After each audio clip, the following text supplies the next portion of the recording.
J'allais dire, selon une phrase qui est devenue célèbre, merci pour ce moment. Je crois que nous sommes tous d'accord pour dire que la discussion se regroupera avec les prochains exposés, puisqu'on a pris un peu de retard. Et donc j'invite monsieur Nicolas Gombaud de la MACSF à nous parler des aléas, fautes, maladresses fautives ou non fautives.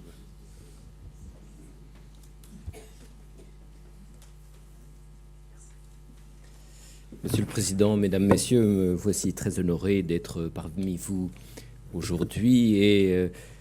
après cet exposé brillant sur le devoir d'information, avec Maître Lacueille, nous souhaitions vous entretenir des notions de maladresse et d'aléa pour deux raisons principales. La première de ces raisons, c'est qu'incontestablement, la responsabilité des chirurgiens est, en dehors du devoir d'information, principalement mise en cause à l'occasion de l'acte technique, à l'occasion de la prise en charge du malade, à l'occasion du pré, du pair ou du post-opératoire. Et puis, la deuxième raison qui a guidé notre choix, c'est que nous constatons que les notions sont peu assimilées et souvent l'objet de controverses sémantiques, de discussions et de malentendus. On le voit au travers des expertises, ça a déjà été souligné par certains d'entre vous et je pense que vous y reviendrez tout à l'heure. Mais régulièrement, je peux lire des expertises dans lesquelles on a écrit des notions d'aléas qui engagent la responsabilité du praticien, ou alors de maladresse non fautive. Cela nous laisse un peu songeurs. Alors, l'objet de ce propos est de faire le point sur la jurisprudence actuelle, sur ces notions d'aléas et de maladresse. Jurisprudence qui est extrêmement fournie aujourd'hui, difficile à interpréter et parfois même obscure, voire même contradictoire, si bien que la tâche n'est pas toujours très aisée. Avec Maître Lacueille, je suis certain qu'en revanche, nous obtiendrons toutes les précisions nécessaires. Plutôt qu'un grand discours, j'ai préféré partir de quelques affaires vécues pour essayer d'en tirer les règles dégagées aujourd'hui par la Cour de cassation. La première des notions que vous connaissez tous maintenant, c'est que la faute technique notamment, engage la responsabilité du praticien, alors que l'aléa entendait l'accident médical non fautif, celui qui n'a aucun rapport avec donc une faute de son auteur, celui qui n'a aucun rapport par ailleurs, et on y reviendra, avec l'évolution naturelle de l'état de santé du malade, et qui par ailleurs présente un degré de gravité et d'anormalité, on y reviendra là aussi, engage non pas la responsabilité de l'auteur de l'acte, mais peut être indemnisé, ça a été précisé, au titre de la solidarité nationale par l'ONIAM lorsque toutes les conditions en sont réunies. Et la Cour de cassation, en principe, y veille, puisque régulièrement, elle rappelle que la réparation des conséquences de l'aléa n'est pas du domaine du praticien et de son assureur. Alors la première affaire dont je voulais vous entretenir, nous avions à défendre un dossier. Il s'agissait d'une patiente à qui on pratique une liposuction et malheureusement, à l'occasion de cette liposuction, intervient une perforation de l'intestin grêle, péritonite, et cette patiente va malheureusement décéder au décours de l'intervention.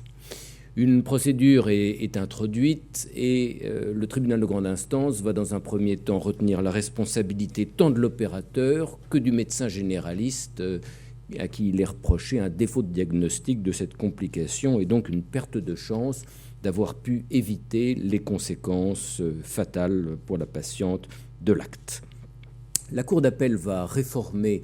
le jugement, elle va mettre hors de cause le chirurgien, elle va en revanche accroître la responsabilité du médecin généraliste au niveau de la perte de chance perdue. Et sur pourvoi, la Cour de cassation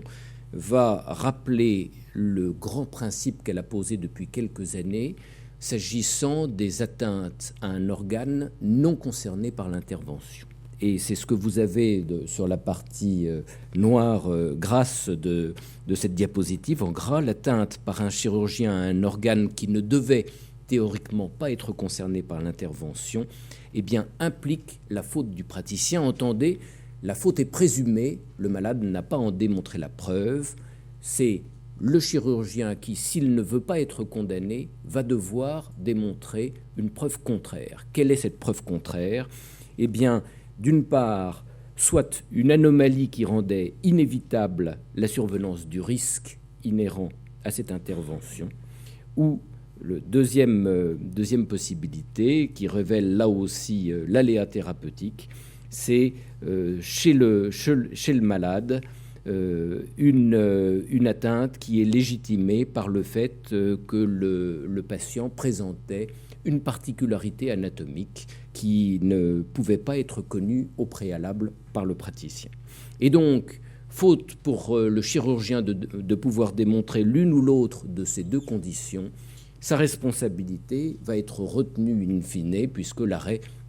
qui n'avait pas retenu sa responsabilité a été cassé par la Cour de cassation. Le deuxième exemple que j'ai pris concerne cette fois-ci un dossier dans lequel nous avions à défendre un chirurgien dentiste, mais le raisonnement est totalement identique. C'est un arrêt de 2013. Il s'agissait d'un chanteur lyrique à qui on devait faire procéder à une avulsion de dents de sagesse, et malheureusement, à la suite de cette avulsion de dents de sagesse, eh bien, est constatée la survenue de troubles de dysfonctionnement de l'appareil manducateur et d'acouphènes, et évidemment avec un préjudice professionnel extrêmement important à la clé. Eh bien là, dans cette affaire, alors que le tribunal de grande instance avait condamné le chirurgien dentiste pour faute, la Cour d'appel, au contraire, a rejeté la demande d'indemnisation, et ceci a été confirmé par la Cour de cassation, qui a considéré qu'aucune maladresse fautive ne pouvait être reprochée aux praticiens qui n'avaient pas lésé, encore une fois, là, un organe qui n'était pas concerné par l'intervention au départ. Alors, évidemment, la conjonction de ces deux décisions est difficile pour dégager des solutions pérennes et qui seraient conciliables, mais en réalité, ces deux décisions sont parfaitement conciliables à mon sens. Dans un cas, le deuxième, nous sommes en présence de conclusions de la part des magistrats qui se fondent sur le fait que le préjudice qui est constaté aujourd'hui n'a absolument pas pour origine le fait qu'un organe non concerné par l'intervention ait été lésé, mais le fait qu'on est en présence d'effets indésirables de l'acte. En revanche, sur la première hypothèse, la perforation digestive, eh bien, nous sommes en présence d'une lésion d'un acte qui n'est pas concerné par l'intervention au départ, et donc avec une faute qui finalement est présumée, ce qui oblige encore une fois ce qui aboutit à un renversement de la charge de la preuve, et ce qui implique que le praticien, pour se défendre, doive prouver l'une des deux conditions dont je vous ai parlé, à savoir une anomalie anatomique du patient ou un risque qui ne pouvait pas être maîtrisé. Et vous voyez que c'est dans ce sens que, là encore, une décision un peu plus récente est intervenue. On était en présence d'une lésion du nerf sciatique à l'occasion d'une intervention réalisée par un orthopédiste pour l'ablation d'un matériel d'ostéosynthèse. Et là encore, l'aléa thérapeutique, qui exclut toute faute, a pu être retenu par les magistrats de la Cour de cassation. Alors, vous voyez qu'il nous reste à trouver le juste milieu à présent entre l'aléa, qui encore une fois peut être réparé par l'ONIAM au titre de la solidarité nationale, et la faute, qui va permettre de retenir la responsabilité du praticien et donc dont les conséquences seront indemnisées par son assureur. Où se situe maintenant la frontière entre les deux? Eh bien, c'est l'absence de faute présumée ou absence de faute qu'il va falloir démontrer, selon les deux cas que j'ai évoqués. Reste que, pour que l'aléa soit constitué, eh bien, il faut une autre condition, en dehors de la gravité du dommage dont Éric Rance vous a parlé. Il faut une autre condition, et cette condition, je dois vous préciser qu'elle est appréciée de façon extrêmement restrictive aujourd'hui par la Cour de cassation, c'est l'anormalité du dommage, anormalité par rapport à l'état de santé constaté au moment de l'acte, ou anormalité constatée en fonction de son évolution prévisible, que l'acte ait été ou non pratiqué. Alors, voilà le texte de loi, peu importe, je passe. J'ai choisi, mais je n'aurai peut-être pas le temps de les expliquer toutes, j'en expliquerai une, j'en exposerai une. J'ai choisi deux affaires qui démontrent bien que la Cour de cassation, contrairement à l'avis de certaines commissions de conciliation et d'indemnisation, eh bien,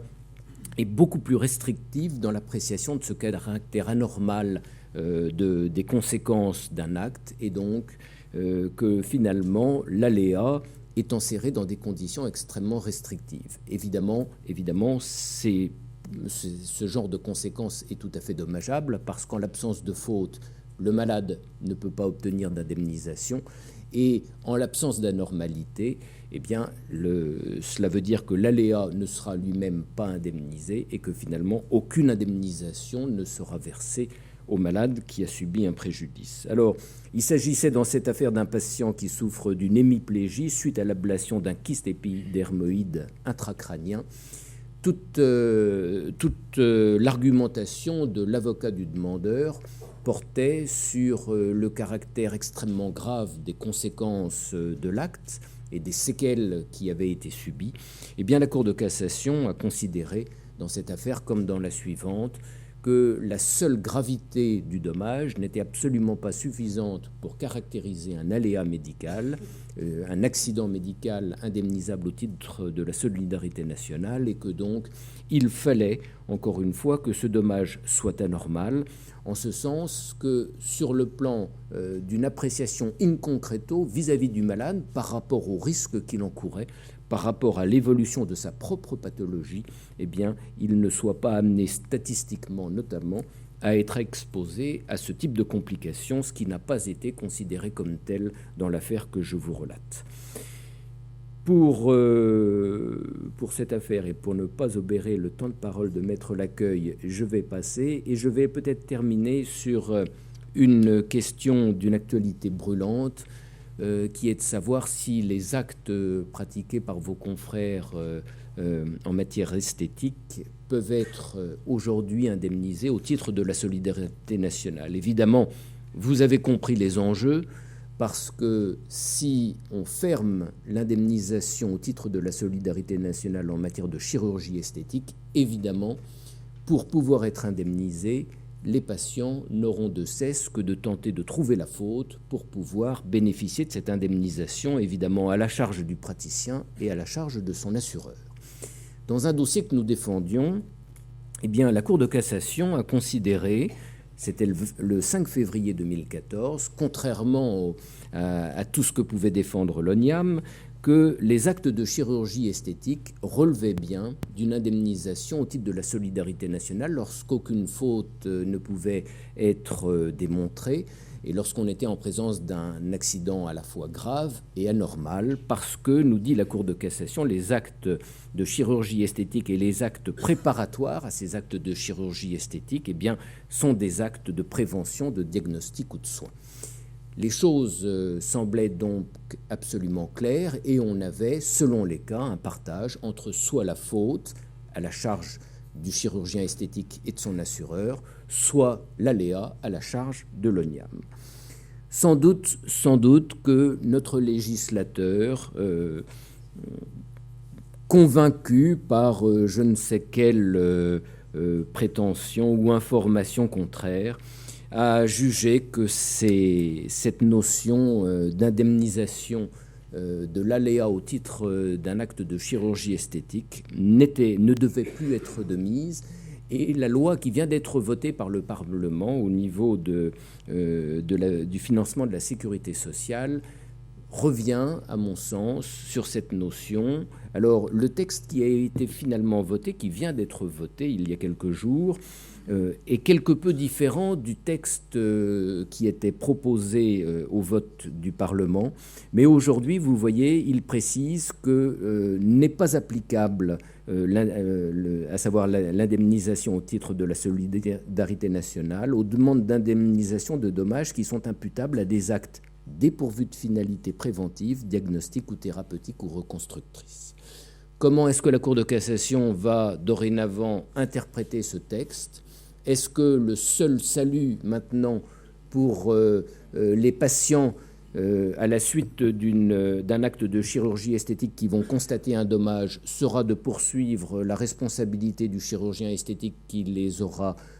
ainsi opérés sans pouvoir obtenir d'indemnisation au titre de l'ONIAM en cas d'aléa. Ce sera la jurisprudence de la Cour de cassation qui nous le dira, mais évidemment les enjeux sont extrêmement importants et je voudrais simplement terminer sur ces notions d'aléa et de maladresse avant de donner la parole à Maître Lacueille,